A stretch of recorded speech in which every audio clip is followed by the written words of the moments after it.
Ils ont sauté dans leur voiture dimanche matin avec leurs deux filles, avant même l'annonce du confinement. Marc et Laetitia Poggi, tous deux enseignants, ne se voyaient pas vivre leur confinement dans leur appartement de Vincennes, sans possibilité de sortir à l'extérieur. Il ne faut pas se leurrer de petites filles aussi petites, enfermées dans un appart, c'est compliqué. Donc on a cette chance-là de pouvoir les mettre à l'extérieur. Ici, à Villard-de-Lans, la cour du parking sert d'aire de jeu pour les enfants et le bois n'est pas loin pour une petite balade en famille. Quand on est dans l'appartement, c'est différent par rapport à là où on est quand même dehors, on est à l'air. Le matin, même si on reste sur le parking, ça n'a quand même rien à voir. On peut dessiner une marelle, on peut faire pas mal de choses. Et l'après-midi, aller faire une petite promenade dans les collines juste derrière, c'est idéal.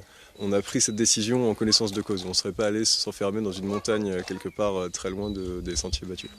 Mais l'afflux de propriétaires de résidences secondaires inquiète les maires du plateau du Vercors. Ils craignent que les médecins locaux ne puissent pas faire face à la demande. Je ne suis pas sûr qu'on soit armé pour autant de monde.